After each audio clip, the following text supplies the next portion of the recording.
The train whistle cut through the December morning like a mournful cry. Clara Whitmore stepped onto the frost-covered platform at Millbrook Station, her breath forming small clouds in the bitter air. She carried everything she owned in a single carpet bag, its leather handle worn smooth by her grip. Across the muddy street, a man stood beside a weathered wagon, tall, broad-shouldered, with grief carved into the lines of his face like wind erosion on sandstone. Samuel Hartley, the man who had answered her parents' advertisement. Clara forced her spine straight and walked toward him. She would not shuffle. She would not apologize for existing. "Miss Whitmore." He touched his hat brim but did not smile. "Mr. Hartley." His eyes were the color of winter sky, pale blue and distant. "You understand the arrangement, room and board. Small monthly wage, cooking, cleaning, mending. 5 children needing supervision." "I understand." "Good." He turned toward the wagon. "We should go." "Storm coming." Clara climbed onto the wagon seat without assistance. She had learned not to expect kindness. Samuel clicked to the horses, and they lurched forward onto the frozen road. Neither spoke. The silence stretched between them like the empty prairie, vast and cold. A small movement caught Clara's eye. From beneath the wool blankets in the wagon bed, a face emerged. A little girl, no more than 4, with tangled brown curls and eyes too large for her thin face. "Papa!" The child's voice was barely a whisper. Samuel's jaw tightened. "What is it?" "Lily. Is she staying forever?" The question hung in the frigid air. Clara's chest constricted. Samuel did not answer. He simply stared ahead at the road, his knuckles white on the reins. They arrived at the ranch as the first snowflakes began to fall. The house stood against the gray sky, paint peeling, windows filmed with dust. The porch sagged. 3 years of neglect showed in every weathered board. The front door opened, and children appeared like ghosts. A teenage boy with suspicious eyes. 2 girls clutching each other. A smaller boy hanging back in the shadows. All of them watching her, watching and waiting. Clara stepped down from the wagon, carpet bag in hand. The smell of burnt porridge drifted from the open door. "Children," Samuel said flatly. "This is Miss Whitmore. She'll be keeping house. Not mother, not family, just labor." Clara walked toward the door, toward the children who parted for her like water around stone. She wondered, as she crossed the threshold into the cold house, if being needed for work was better than not being needed at all. Now write Chapter 2. Following the outline. Use heading Chapter 2. Only and stop after this chapter. Clara rose before dawn. When the darkness still pressed against the windows like a living thing, she dressed quickly in the cold room, her fingers numb as she buttoned her worn dress. The kitchen stove took 3 attempts to light. Once the fire caught, she filled the kettle and began mixing biscuit dough. By the time pale light crept across the floor, she had coffee brewing, bacon sizzling, and the table set for 7. The children appeared in stages. Thomas first, the eldest, eyeing her with guarded assessment before taking his seat without greeting. Then Daniel and Emma together, whispering between themselves. The youngest 2, Lily and Rose, came down holding hands, their nightgowns trailing. Samuel arrived last. He sat at the head of the table, nodded once at the food, and began eating. No comment on the perfectly browned biscuits, no acknowledgement of the clean dishes or the swept floor. Clara served in silence, then retreated to scrub the already clean counters. After breakfast, Samuel pushed back his chair. "I'll be in the barn." He left without another word, through the window. Clara watched him cross the yard, his shoulders hunched against more than cold. Thomas had told her yesterday, in one of his rare moments of speech, that their father slept in the barn, had since their mother died in the bedroom upstairs. Clara threw herself into work. She scrubbed floors until her knees ached. She washed windows until her arms trembled. She mended shirts with stitches so small they disappeared into the fabric. The children orbited her cautiously. Lily followed her from room to room, saying nothing but always present. Daniel watched from doorways. Rose hid behind furniture, peeking out with curious eyes. Only Emma kept her distance, sitting in corners with a hairbrush clutched in her hands, running it through her tangled hair over and over without effect. On the third evening, as Clara cleared supper dishes, Emma appeared at her elbow. "Miss Clara." Clara's hands stilled in the soapy water. "Yes." The girl held out the hairbrush, her lower lip trembling. "Do you know how to braid? Mama used to braid our hair every night. I forgot how it feels." Clara dried her hands slowly, her heart beating against her ribs. This was not labor. This was something else entirely, something she had no permission to give. "I know how to braid," she said softly. Emma's eyes filled with hope so raw it hurt to witness. Clara took the brush and guided the child to a chair by the fire. "Sit here, sweetheart." She began working through the tangles, gentle and slow. Emma's shoulders gradually relaxed.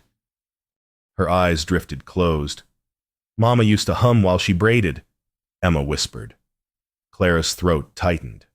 She hummed a low melody, something her own mother had sung long ago, before disappointment had soured everything between them. The other children gathered silently.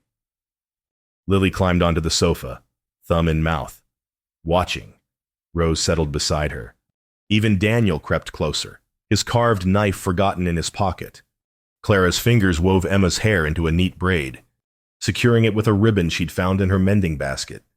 The girl reached back to touch it, and a smile broke across her face like sunrise. "It's perfect." Emma breathed. A shadow fell across the doorway. Samuel stood there, still wearing his coat, snow melting on his shoulders. His eyes moved from Emma's braid to Clara's hands, still resting on his daughter's hair. Something shifted in his expression. Pain. Yes. But beneath it, something else.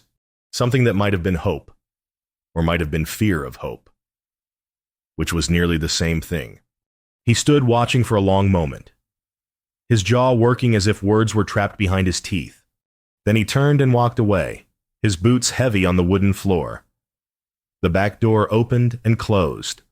Emma turned to Clara, her smile fading to uncertainty. "Did I do something wrong?" "No, sweetheart." Clara smoothed the girl's braid with trembling fingers. "You did nothing wrong." But as she lay in bed that night, staring at the ceiling, Clara wondered if she had crossed an invisible line. These children were not hers. This tenderness was not part of the transaction. She had been hired to cook and clean, not to mother. Yet her hands remembered the silk of Emma's hair, and her heart remembered the ache of the girl's smile. How long before Samuel realized she was becoming too attached? How long before he sent her away? Just as her parents had done. Now write Chapter 3 following the outline. Use heading Chapter 3 only and stop after this chapter. The gifts began appearing without warning. Clara found the first one on her pillow, a small wooden horse, carved with careful attention, its mane flowing as if caught in wind. Daniel's work. She knew. She'd seen him whittling by the fire, his young hands surprisingly skilled. She placed it on the dresser, telling herself it meant nothing. The next morning, Lily pressed a dried flower into Clara's palm.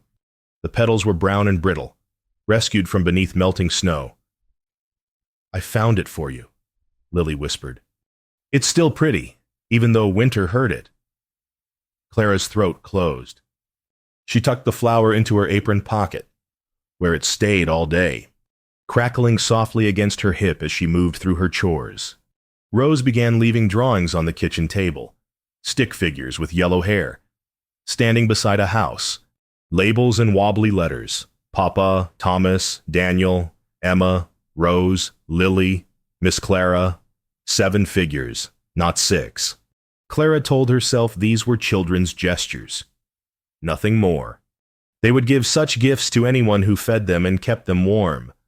But her heart knew differently. Emma sought her out each evening now, hairbrush in hand, settling into the chair by the fire with expectant patience.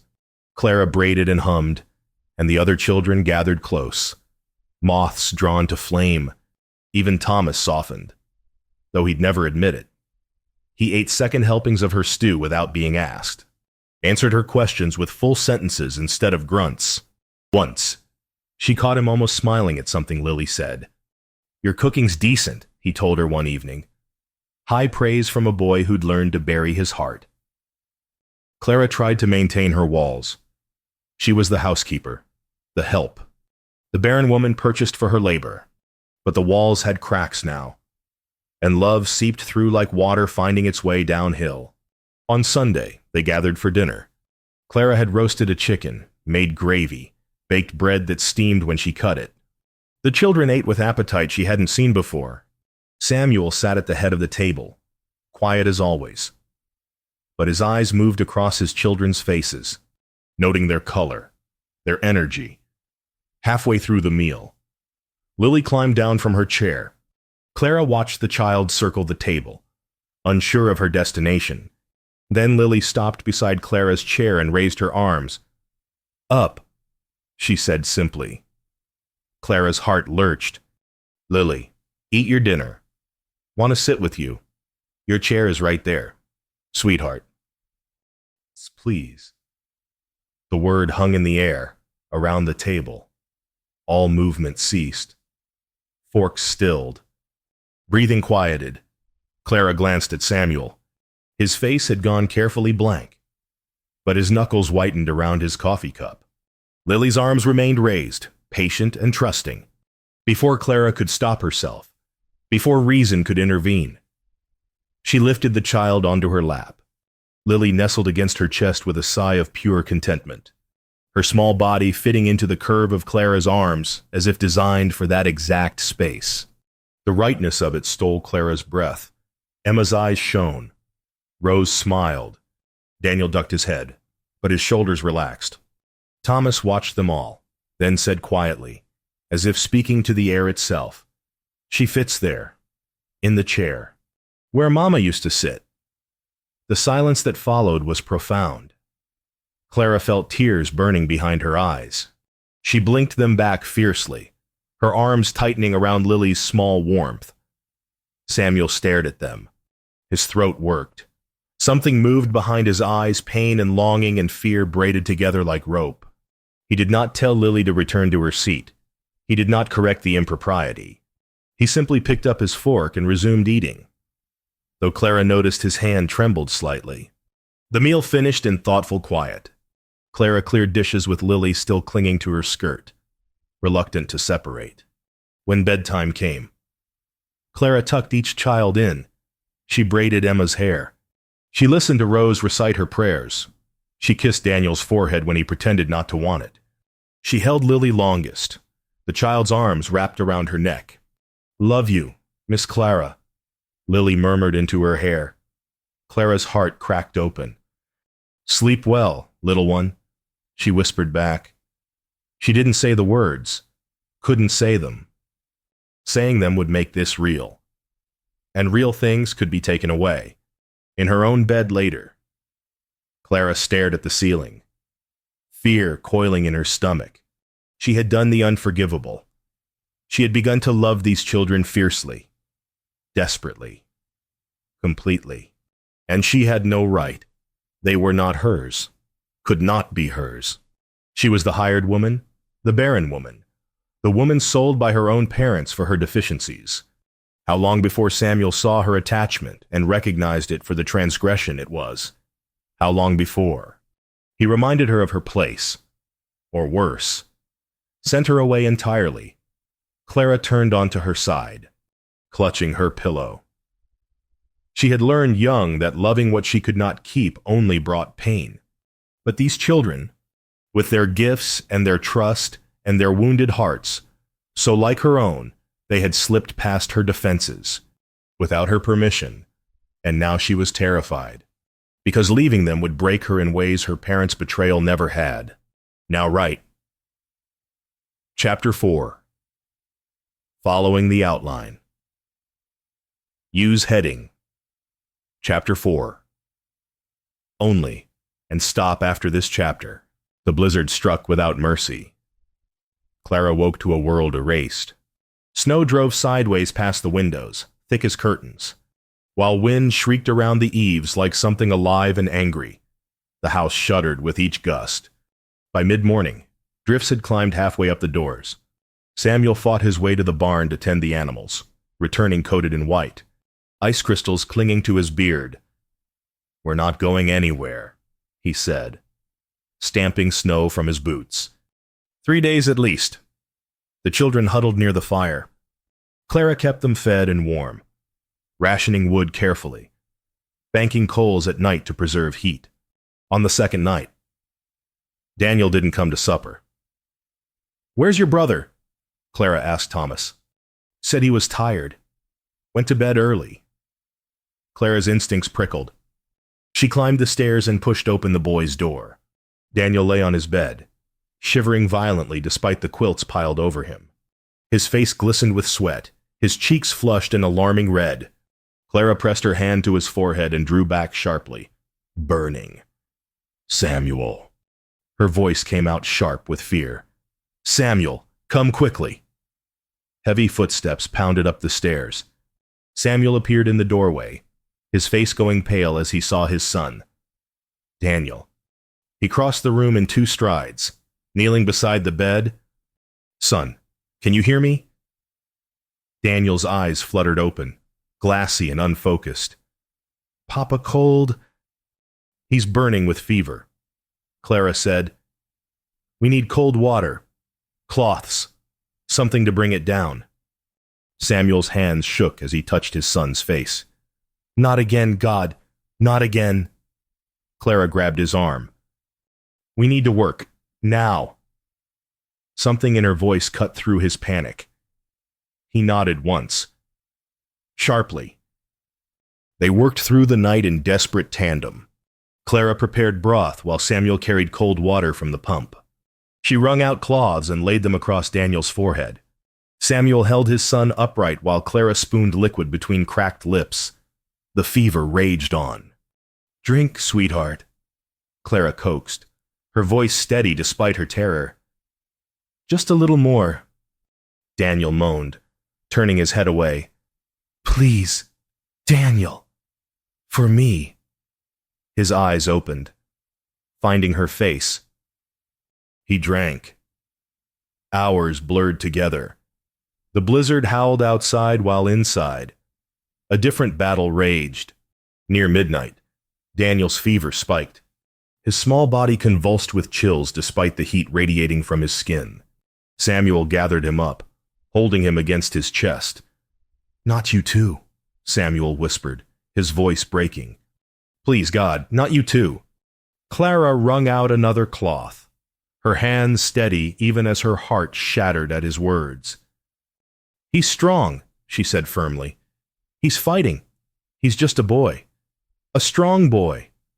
With a father who loves him." Samuel looked at her over Daniel's head. In the lamplight, tears tracked down his weathered cheeks. "I can't lose another one. Clara, I can't." She met his eyes without flinching. "You won't. I won't let you." The words came from somewhere deep within her, a place she hadn't known existed.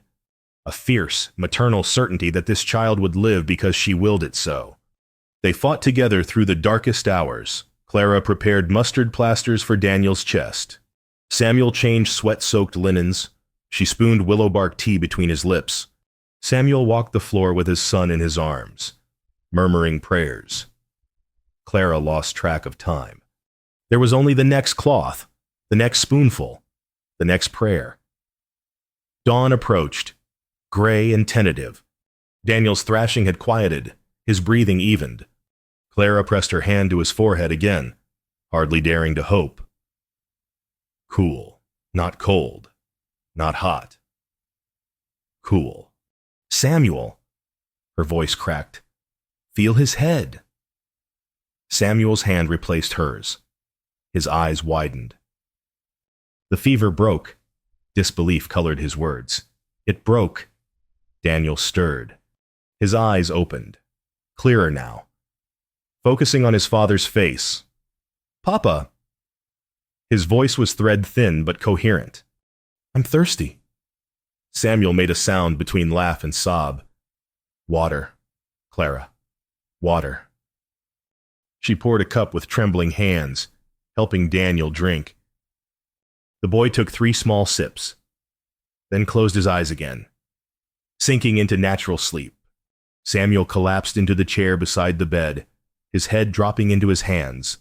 His shoulders shook. Clara stood uncertainly, exhaustion crashing over her. She should go, should give him privacy in his relief. But his hand shot out, grasping hers. "Thank you." The words came rough, torn from somewhere deep.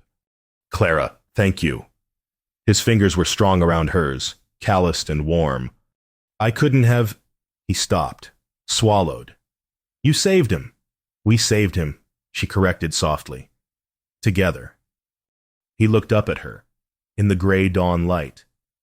His eyes were no longer distant winter sky. They held warmth, gratitude, and something else she couldn't name. "Stay," he said.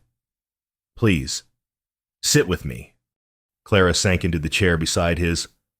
They sat together watching Daniel sleep, the boy's chest rising and falling in peaceful rhythm. Their shoulders nearly touched. Neither spoke. Outside, the blizzard began to quiet. Inside, something had shifted between them, subtle as dawn light but just as undeniable. Clara felt it like warmth seeping through frozen ground. She had shown him how much she loved his children. There was no hiding it now, no pretending she was merely hired labor fulfilling duties. Her heart was fully invested in this family. The question was whether Samuel saw that as gift or as trespass, and whether her confession of love would save her place here or hasten her departure. Now write Chapter 5, following the outline. Use heading Chapter 5. Only, and stop after this chapter.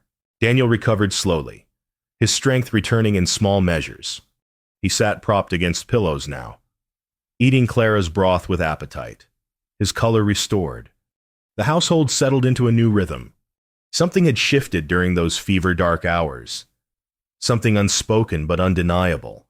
Samuel no longer retreated immediately after meals.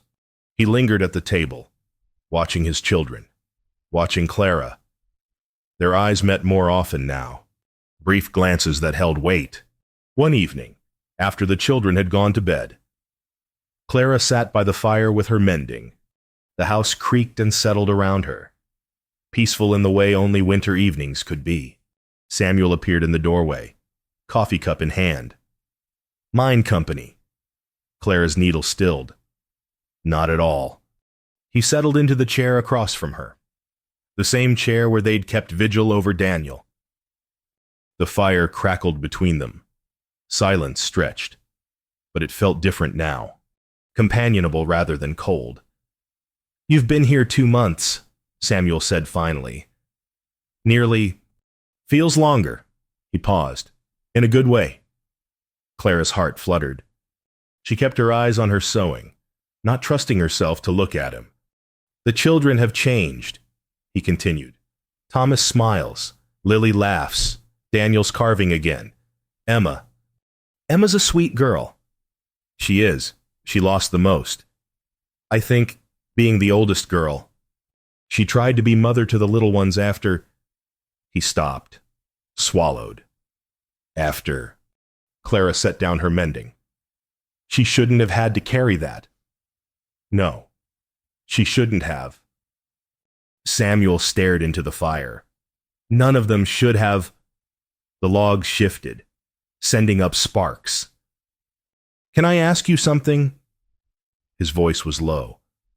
"Yes." "Your family. How did you come to be—" He stopped, struggling with the words. "How did I come to be sold like livestock?" He flinched at her bluntness. "I wouldn't have put it that way, but that's what it was." Clara picked up her sewing again, needing something for her hands. "My parents arranged my marriage when I was 17. William Crane. He was older, established. A good match. They said. Samuel listened without interrupting. I was a good wife. Kept his house. Cooked his meals. Warmed his bed. The words came easier than she expected. But after 2 years, no children. William had me examined by a doctor. The doctor said I was barren. Defective. She stabbed the needle through fabric. William returned me to my parents, like a horse that couldn't breed. My parents took me back. But the shame of it. Her voice wavered. They couldn't bear having a defective daughter under their roof. So when they saw your advertisement seeking a housekeeper, they answered it for me. Told me I was lucky anyone would take me at all. The fire popped. Clara kept sewing, not looking up. They said I was merchandise that couldn't fulfill its purpose, worthless except for labor. Silence hung heavy. Then Samuel spoke, his voice rough. Your parents were fools. Clara's hands stilled. A woman's worth isn't measured by her womb. Any man who believes otherwise doesn't deserve to call himself a man. She looked up, finding his eyes fixed on her with an intensity that stole her breath. I'm sorry, he said, for what they did to you, for how they made you feel. Clara's eyes burned. No one had ever apologized for her pain before. What about you? She asked softly. Your wife? Samuel's jaw tightened. He stared at the fire for a long moment. Margaret, he said finally. Her name was Margaret. She died 3 years ago, giving birth to our 6th child. Clara's breath caught. Oh, Samuel. The baby died too. A boy. Never drew breath. His voice was flat, reciting facts rather than feeling them. I wanted more children. 5 wasn't enough for me. I wanted a big family, a house full of noise and life. He set down his coffee cup with careful precision. She didn't want to try again. Said 5 was blessing enough, but I pushed, convinced her, and it killed her. His hands clenched. Killed them both. Samuel, I've blamed myself every day since. If I'd been satisfied with what I had, if I'd listened to her, he laughed bitterly. So you see, we're both being punished. You for not having children, me for wanting too many. Clara set aside her sewing and leaned forward. We're both being punished for the wrong sins, she said quietly. His eyes met hers. You didn't kill your wife by wanting children. You loved her. You wanted a family with her. That's not sin. That's love. And you... His voice softened. What's your sin? Having a body that failed me. That's not sin either. That's just... life. They looked at each other across the firelight. 2 wounded people. Mirrors of grief and guilt. Perhaps, Samuel said slowly. We've both carried shame long enough. Clara's throat tightened. Perhaps. I don't see you as barren, Clara. I see you as wounded, same as me. He paused. Maybe wounded people recognize each other. The fire had burned low, coals glowing orange in the dimness. Thank you, Clara whispered, for seeing me. Thank you for seeing my children, for loving them. The word hung between them. Love. He'd named what she felt, acknowledged it without judgment. Clara gathered her mending with trembling hands. I should sleep. Yes. But he didn't move. She stood, pausing by his chair. Good night, Samuel. Good night, Clara. She climbed the stairs to her room, her heart full and aching. He saw her. Not as barren, not as defective, not as shameful. He saw her as wounded, worthy of healing. But as she lay in bed, a new fear crept in. His kindness. His understanding. Did it come from genuine regard for her? Or did it spring from their shared grief? Two damaged souls finding temporary comfort and recognition.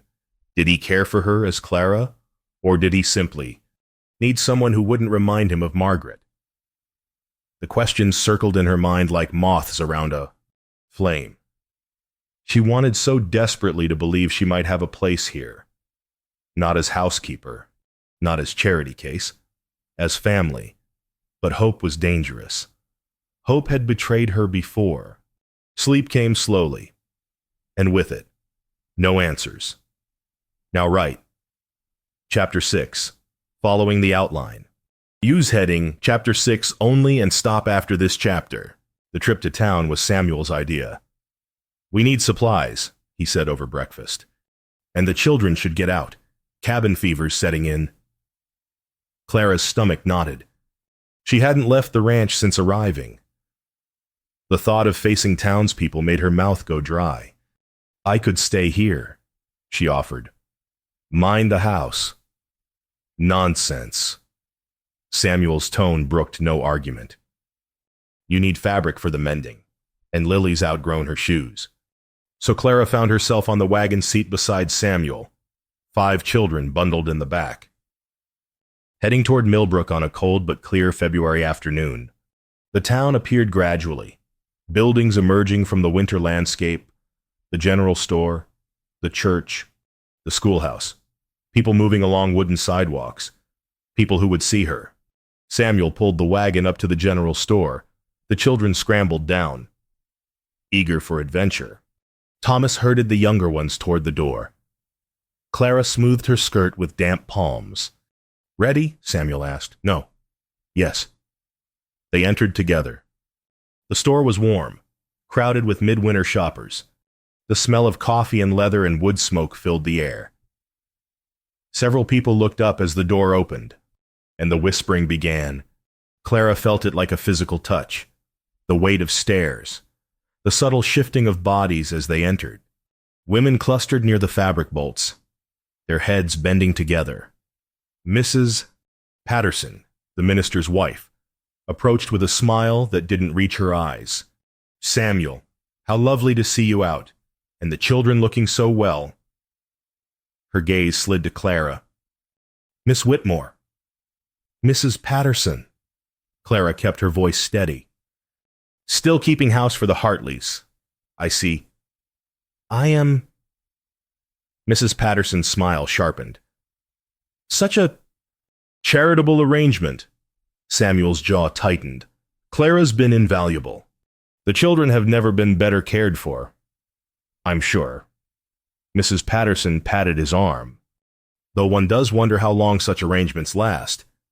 Children need stability, don't they? A real mother figure? The emphasis on real cut like a blade.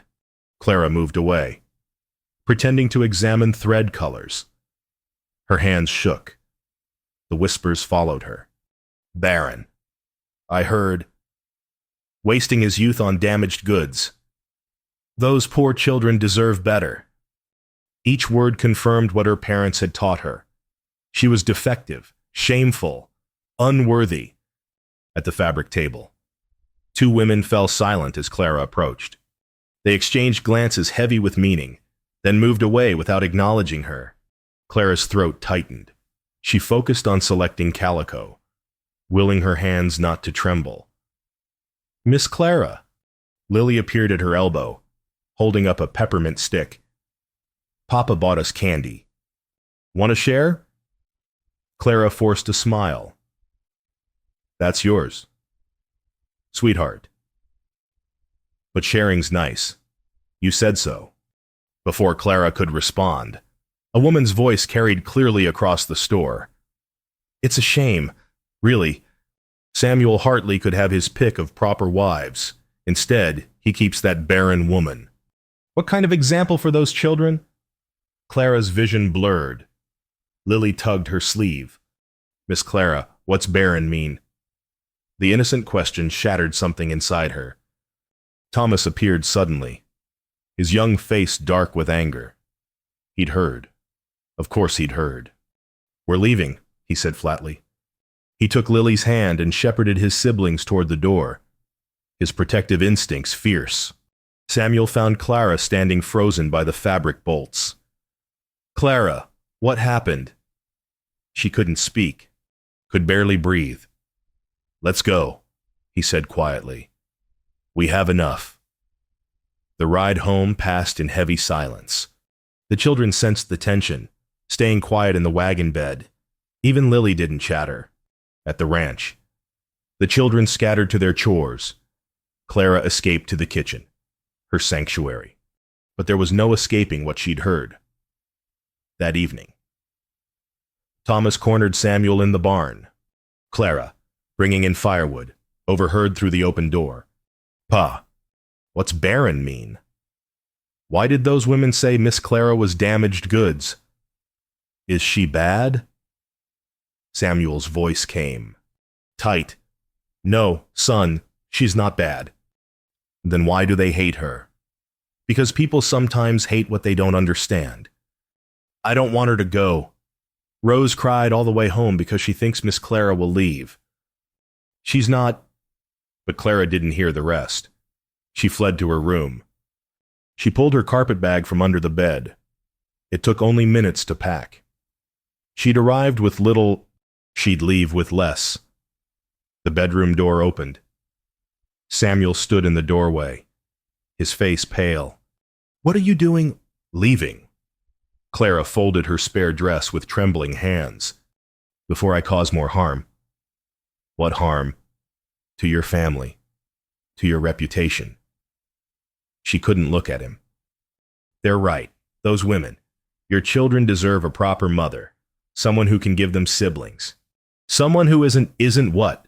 Samuel crossed the room in 3 strides.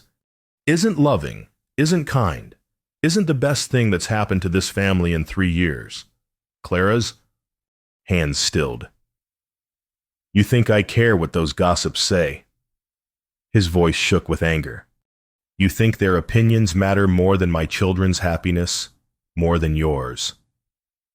Your children. My children need someone who loves them, and you do. Clara, you love them fiercely. I've watched you. I've seen how you braid Emma's hair, how you save the best pieces of meat for Daniel, how you let Lily climb into your lap even though it terrifies you." Tears spilled down Clara's cheeks. "Don't let their cruelty decide your worth," Samuel said, his voice softening. "Please. But the cost is mine to pay, not yours." He stepped closer. "Stay. Please. The children need you. This family needs you." Clara looked up at him. His eyes held no pity, no charity, only earnest need. "What about what they said about the children deserving a real mother? You are real, Clara. More real than any of those women who've never stepped inside this house, never seen what you've done here." He paused. "Stay.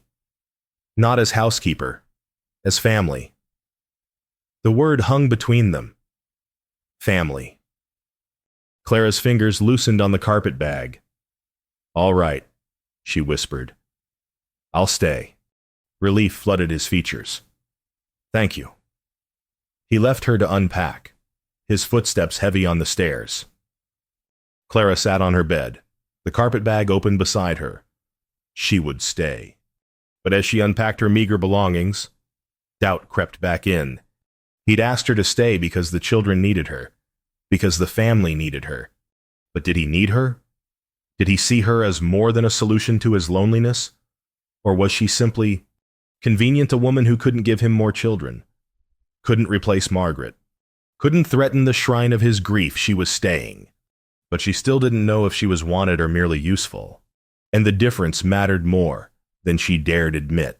Now write, Chapter 7, following the outline. Use heading Chapter 7, only, and stop after this chapter. Christmas approached like a tide, inevitable and transforming. Clara hadn't planned to celebrate. Holidays were for families, and she was still uncertain of her place. But the children had other ideas. Lily brought the first hint, dragging a pine branch through the kitchen door, needles scattering across Clara's clean floor. "For Christmas," Lily announced proudly. Papa said we could decorate. Clara looked at the mess, then at Lily's hopeful face. It's beautiful, sweetheart. The campaign had begun. Daniel carved ornaments from scrap wood stars, angels, tiny horses. He lined them up on the kitchen table each evening, casual as breathing. Thought these might look nice on a tree, he said, not meeting her eyes. If someone wanted to hang them. Rose drew pictures daily now. Each one showed the family gathered around a Christmas tree. 7 figures, always 7, Miss Clara in the center. Emma approached with a worn songbook one afternoon. Miss Clara Mama used to teach us Christmas carols. I remember some, but not all the words. She held out the book. Could you help us learn them again? Clara took the book with trembling hands. I'd be honored. Even Thomas contributed, though he'd never admit his role.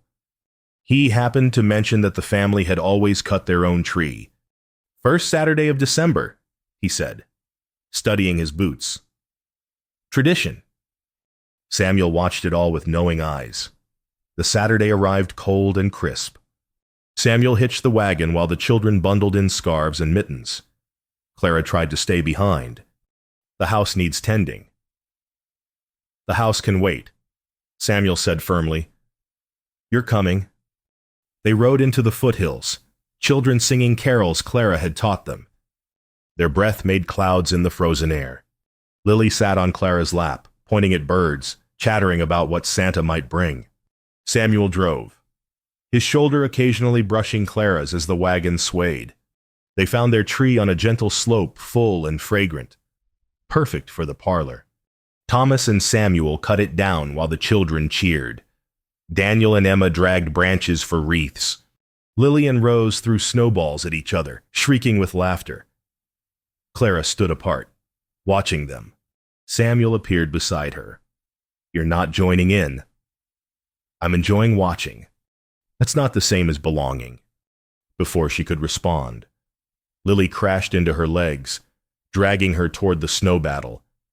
Clara found herself laughing, throwing gentle snowballs, her cheeks flushed with cold and something warmer. Samuel smiled, the first full smile she'd seen from him. It transformed his face, erasing years of grief. Back home, they decorated the tree with Daniel's carvings, with ribbons from Clara's mending basket, with dried flowers Lily had collected. The parlor glowed with candlelight and pine scent. The children sang carols around the tree, their voices blending. Clara harmonized softly, and Emma beamed at her. Christmas Eve arrived wrapped in fresh snow. Clara prepared a feast roast goose, potatoes, bread still warm from the oven, dried apple pie. The children ate with gusto, their faces bright with anticipation. After dinner, they gathered in the parlor. Samuel read the Christmas story from the family Bible, his voice low and reverent. The children listened. Even Thomas, their faces soft in the firelight. Then bedtime. Clara tucked in the younger children while Emma and Thomas readied themselves. In Lily and Rose's room, Clara smoothed quilts and kissed foreheads. Time for prayers, she said. Lily folded her hands, eyes squeezed shut in concentration. Dear God, she began. Thank you for Christmas. Thank you for Papa and Thomas and Daniel and Emma and Rose. Thank you for candy and the tree and snow. She paused. And thank you for sending Miss Clara to be our new mama. She's the best Christmas present. Please don't let her leave, because we need her. We love her. Even Thomas loves her, even though he won't say so. Clara's throat closed completely. And God, if Miss Clara has to go away, can you make sure she comes back, because we really, really need her? Amen. Lily opened her eyes. Good prayer. Clara couldn't speak. Tears streamed down her face. Miss Clara! Rose sat up, alarmed. Are you sad? No, sweetheart. Clara wiped her cheeks. I'm happy. So happy it hurts. She hugged them both, breathing in their little girl scent of soap and innocence. Merry Christmas, she whispered. Sleep well. She closed their door and turned. Samuel stood in the hallway. His face, shadowed by lamplight, showed a decision forming. Hope and fear warred in his expression, as if he stood at a cliff's edge, choosing whether to jump. You heard, Clara said. I heard. Samuel, I didn't encourage. I know. He stepped closer. They love you. Clara, all of them. Even Thomas. Like Lily said. I love them too. The confession came easily now. More than I should. There's no such thing as loving too much. His voice was rough. I watched you tonight. At dinner, during carols, tucking them in. You're their mother, Clara. In every way that matters. Her heart hammered. They need you. He continued. This family needs you. The words echoed what he'd said before. Need. The children. The family. But then he added, quietly, I need you. Clara's breath caught. Stay, he said. Not as housekeeper. Not as hired help. Stay as... He stopped, struggling. As what? Clara whispered. As family. As... mine. The word hung between them, weighted with meaning. Samuel. I know I'm not offering much. A widower with 5 children and a farm that barely makes ends meet.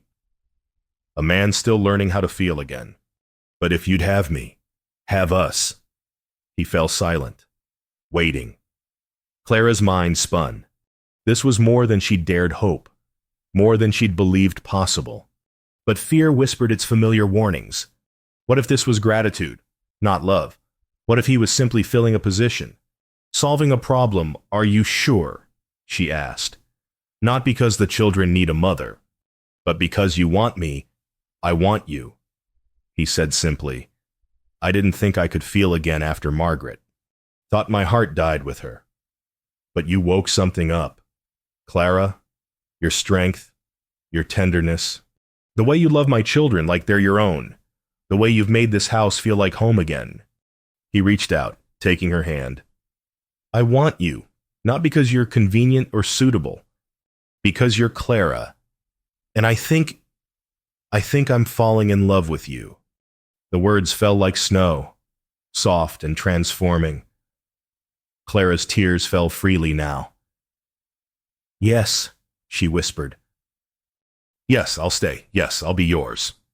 Samuel's grip tightened on her hand. His smile returned, that full smile that erased years. Merry Christmas, Clara. Merry Christmas. Samuel. They stood in the hallway, hands clasped. While snow fell silent outside and children dreamed in their beds, Clara had come to this house sold and shamed, believing herself worthless. But these children had chosen her with their gifts and their trust. And now this man had chosen her too, not for what her body could produce, but for who she was, as she lay in bed that night. Clara felt hope blooming in her chest, fragile but insistent. Yet one question remained. The town still whispered. The minister's wife still judged. Society still saw her as barren, defective, unworthy. Would Samuel's words survive the harsh light of public scrutiny? Would he stand for her when standing cost? Him, his reputation. She wanted to believe he would. But she'd learned long ago that private promises often crumbled under public pressure. Tomorrow would tell. Now write Chapter 8. Following the outline, use heading. Chapter 8 only, and stop after this chapter. The town meeting was scheduled for the first week of January. Winter supplies would be distributed, community matters discussed, everyone attended. It was tradition, expectation, obligation. Samuel mentioned it casually over breakfast. I'd like you to come with us, he said, to the meeting. Clara's coffee cup stilled halfway to her lips. Samuel, please, his eyes held hers. I want you there. and the children watched with barely concealed excitement. They knew something was shifting, even if they didn't understand what. Clara's stomach knotted.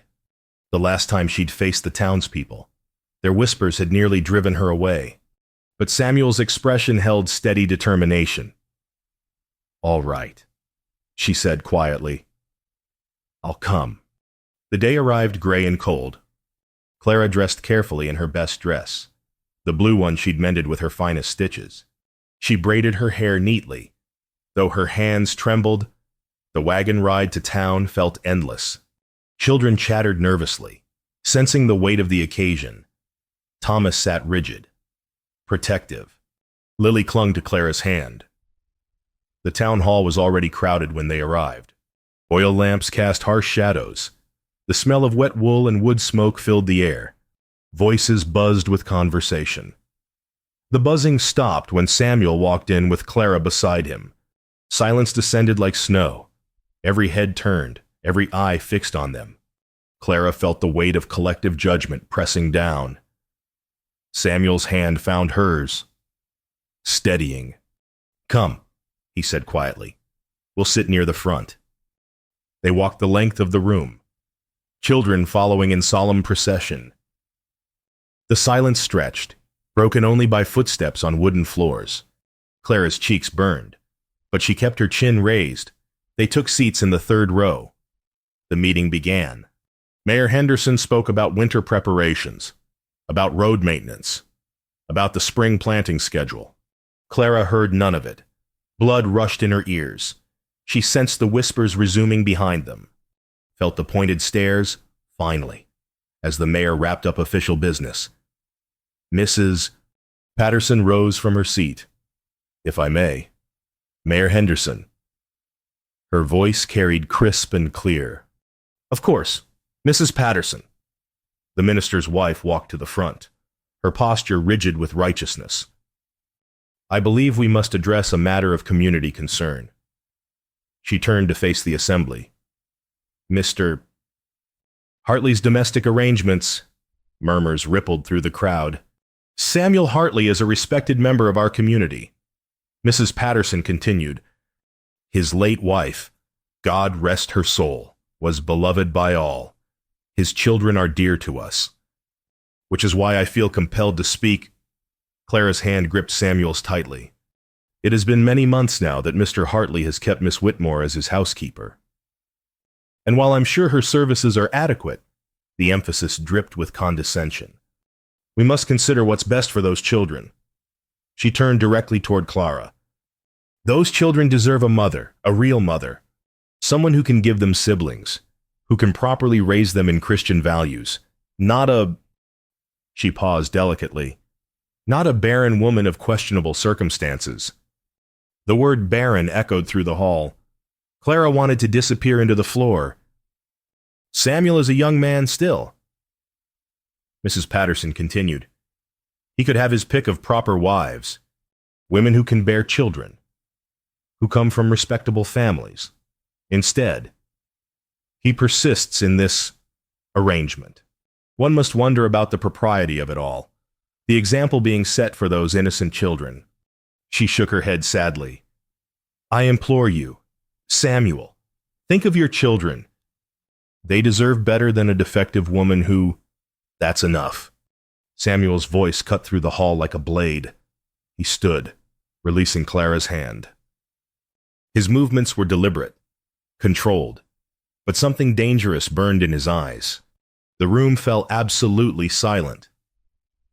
Samuel walked to the front, his boots heavy on the wooden floor. He turned to face the assembly, his jaw set firm. "Mrs. Patterson speaks of what my children deserve." His voice was low but carried to every corner. "She presumes to know what's best for them. What's best for my family." He paused, letting the words settle. "I'd like to speak on that matter. Since they are my children." No one moved. 3 years ago, my wife died, Margaret, the light of my life." His voice roughened. "She died, and I thought I died with her. I went through the motions of living, but I was a ghost in my own home. My children needed a father, and I gave them a shadow. Clara's eyes blurred with tears.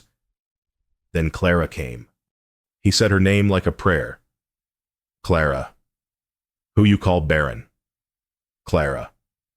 Who you call defective. Clara. Who you whisper about behind your hands. His gaze swept the room, and people looked away. Let me tell you about Clara. She arrived at my home with nothing but a carpet bag and a heart full of shame that you people put there.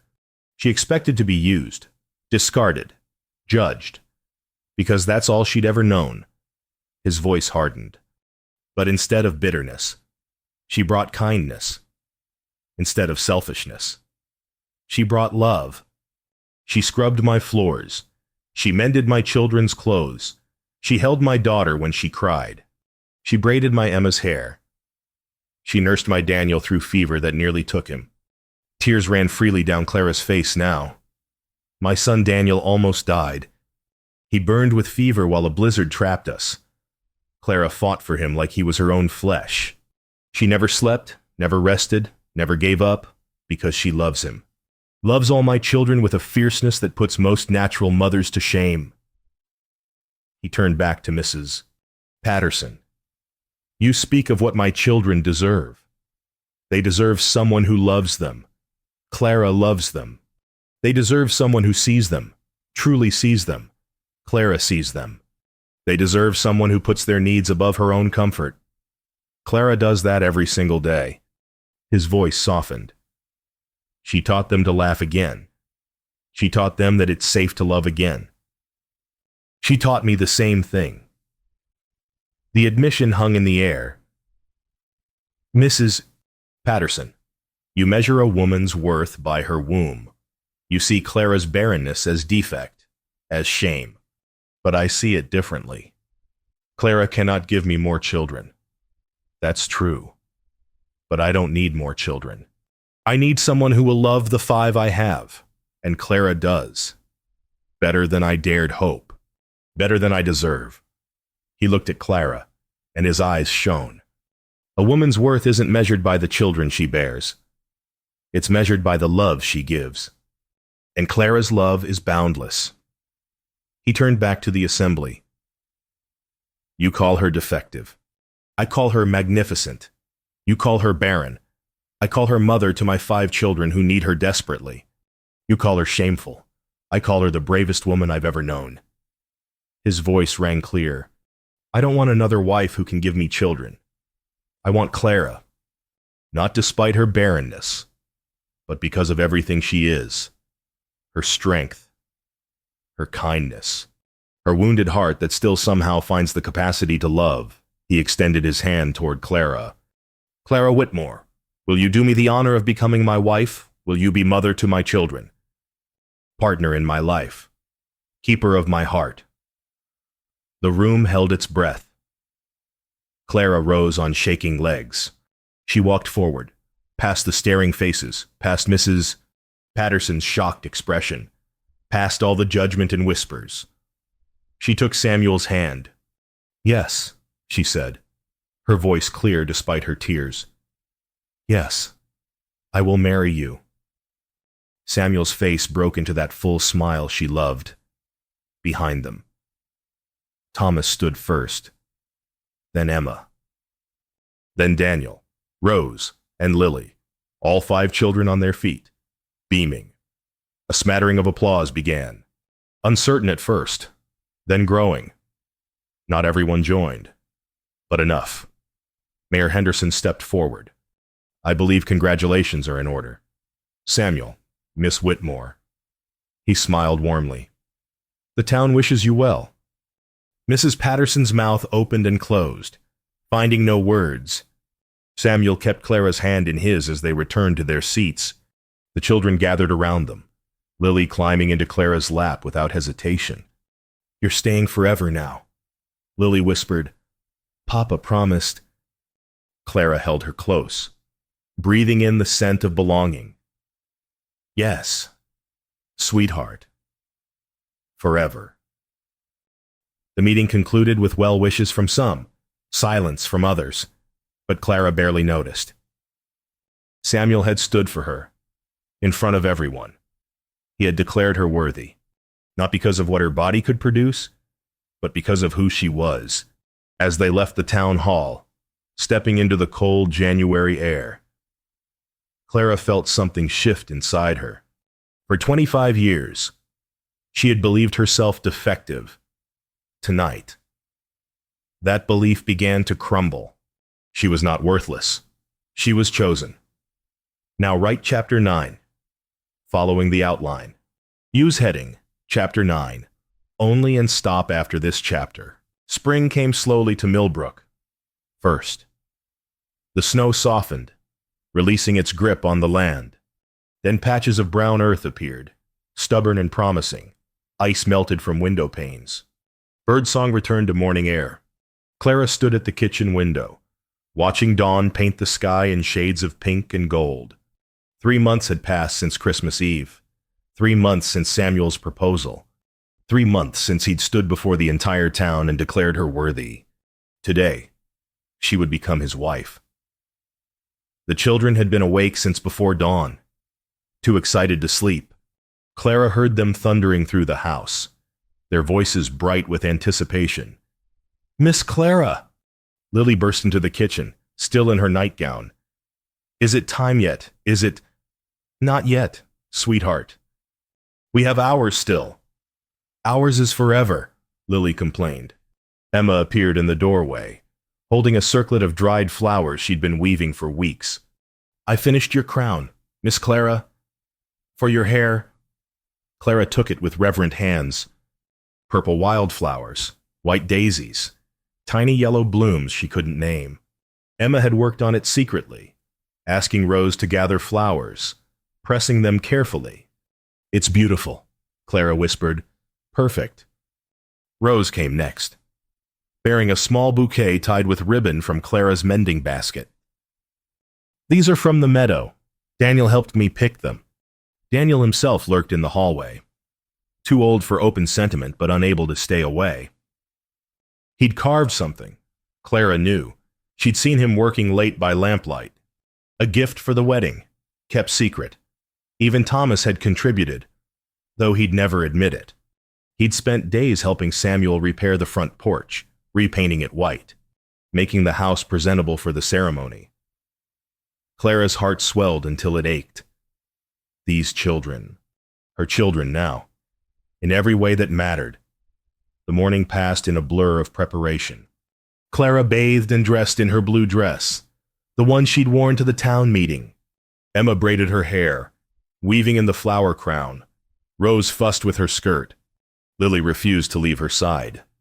Samuel had stayed in the barn last night, honoring tradition. Clara hadn't seen him since yesterday evening, when he'd kissed her hand and whispered, "Tomorrow, you'll be mine, properly." At mid-morning, the wagon arrived. Samuel drove, wearing his Sunday best, his hair combed neat, his beard trimmed. He looked handsome and nervous and hopeful all at once. The children piled into the wagon, practically vibrating with excitement.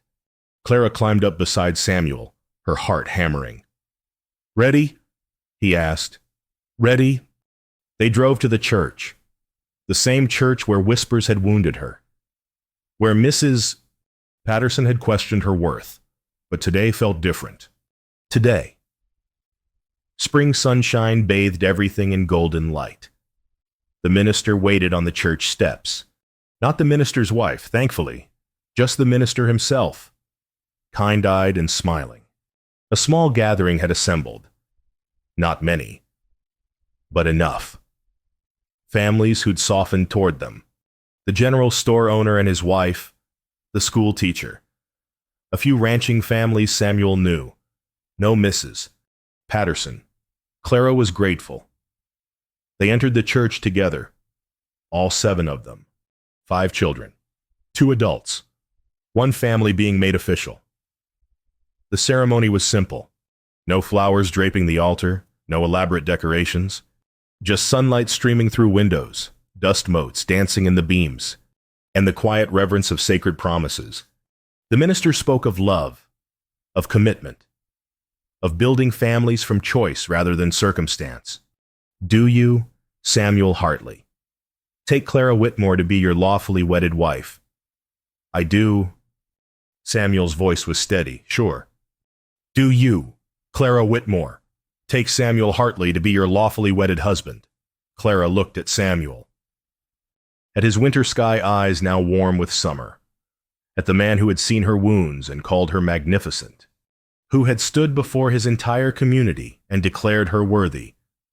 I do. Her voice didn't waver. They exchanged rings, simple bands Samuel had ordered from the general store.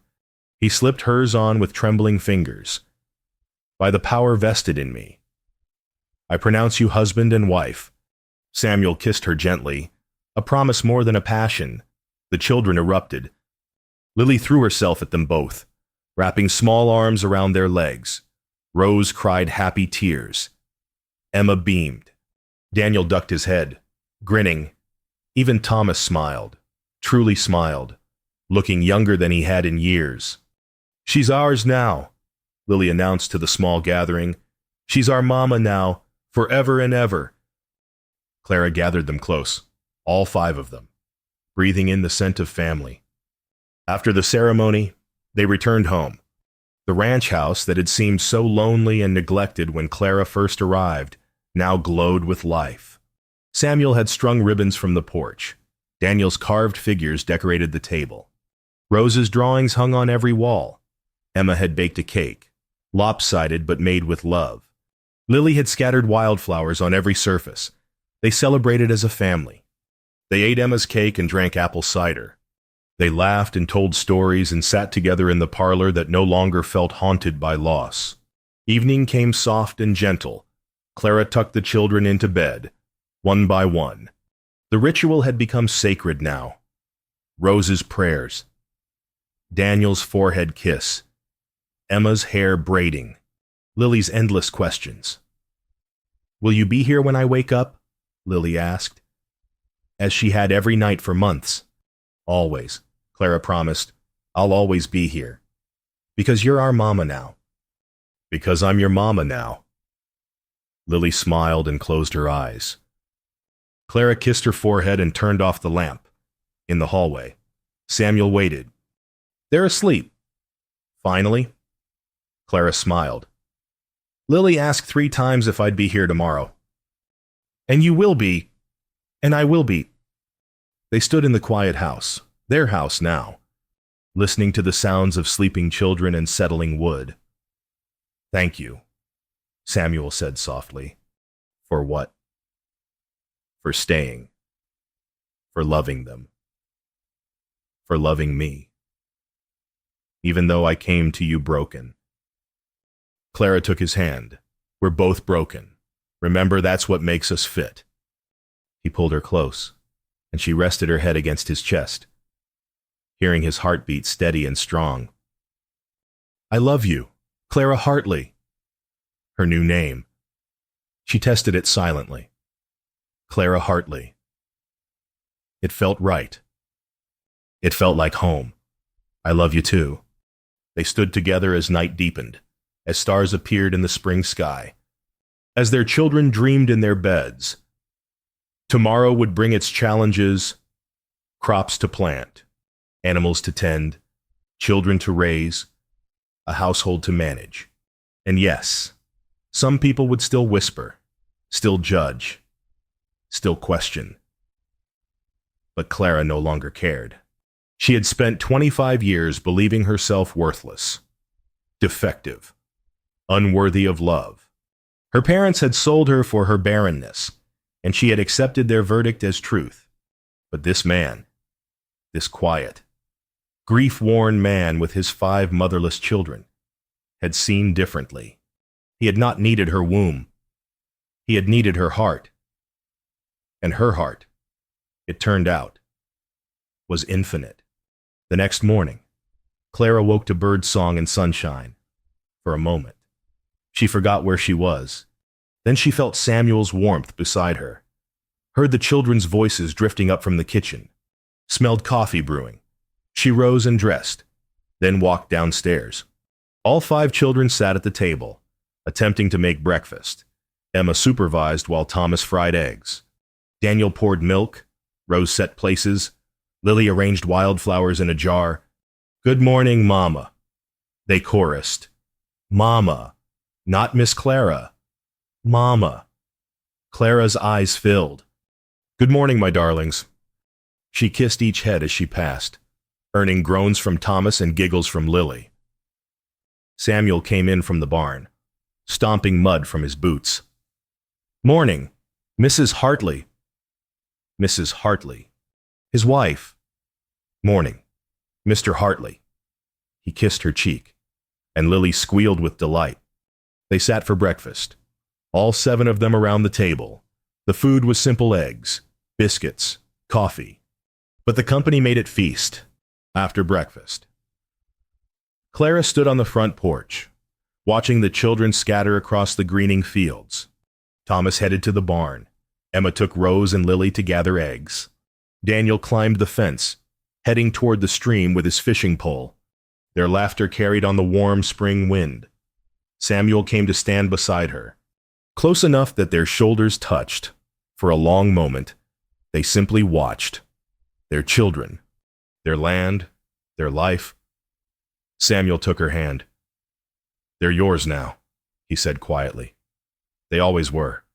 Clara understood then, fully and finally, what her life had become.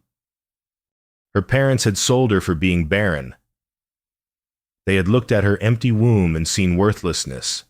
They had measured her value by what her body could not produce and found her lacking.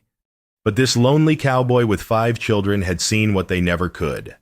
He had seen that her emptiness was not lack, it was space. Space where 5 wounded hearts found room to grow. Space where grief could heal and love could bloom. Space where a family, broken and remade, could flourish. She was not barren. She was waiting for the children who needed exactly what she had to give. Not the children she could never bear, but the love she could always offer. Boundless, infinite, finally, blessedly, claimed. Clara squeezed Samuel's hand as spring wind carried her children's laughter across the fields. She was home. The end.